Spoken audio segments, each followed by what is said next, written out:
करवीर तालुक्यातील बालिंगा इथल्या भोगावती नदी पुलावरील नव्या पुलाचं काम आता महत्त्वपूर्ण टप्प्यावर आलंय। पुलावर आज स्लॅब भरणीच्या कामाला सुरुवात करण्यात आली असून या कामासाठी मार्गावरील वाहतूक पूर्णपणे बंद करून पर्यायी मार्गाने वळवण्यात आली आहे। दरम्यान उद्या सकाळी 8 वाजल्यानंतर या मार्गावरील वाहतूक पूर्ववत होण्याची शक्यता आहे। बालिंगा इथल्या भोगावती नदीवरील नव्या पुलावर आज स्लॅब भरणीच्या कामाला सुरुवात झाली। यासाठी सकाळी 8 वाजल्यापासून वाहतूक बंद ठेवण्यात आली होती।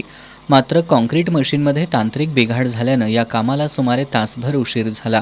दुपारी मशीन सुरू झाल्यानंतर स्लॅब भरणीच्या कामाला वेग आला। पहिल्या टप्प्यात P1 आणि P2 भागात 250 मिलीमीटर जाडीचा आणि सुमारे 42 मीटर लांबीचा स्लॅब टाकण्यात आला। यासाठी 22 टन स्टील आणि 6 घनमीटर क्षमतेच्या तब्बल 35 कॉन्क्रीट गाड्यांचा वापर करण्यात आला। पावसाची उघडझाप सुरू असतानाही नियोजित वेळेत काम पूर्ण करण्यात आलं। स्लॅब भरणीमुळे बालिंगा मार्गावरील वाहतूक बालिंगा, कोगे, कुडित्रे आणि खुपिरे चिखली या पर्यायी मार्गाने वळवण्यात आली। वाहतूक सुरळीत ठेवण्यासाठी 60 पोलीस कर्मचारी आणि होमगार्ड तैनात करण्यात आले होते।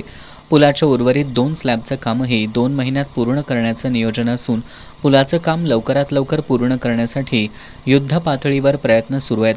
उद्या सकाळी 8 वाजल्यानंतर वाहतूक पूर्ववत होण्याचा अंदाज प्रशासनानं व्यक्त केला आहे। आज आपण भोगावती नदीवरील बालिंगा येथील मोठ्या पुलाचे काम चालू आहे। तर या कामापैकी P1 ते P2 या लांबीतील स्लॅबचे काम आज सुरू आहे। त्यामुळे आपण जिल्हाधिकारी कार्यालयाची परवानगी घेऊन हा रस्ते महामार्ग म्हणजे ट्रॅफिक बंद करून बाजूला वळवण्यात आलेले आहे आणि सदरचे काम जे आहे आज संपूर्ण दिवस चालू राहील आणि ट्रॅफिक उद्या सकाळी सुरू राहील। ठिकठिकाणी बॅरिकेड लावण्याबरोबर पोलिसांकडून पर्यायी मार्गाबाबत मार्गदर्शन करून वाहतूक वळवण्यात आली। मार्गावर वाहतूक कोंडी होऊ नये यासाठी मोठा पोलीस बंदोबस्त तैनात करण्यात आला होता।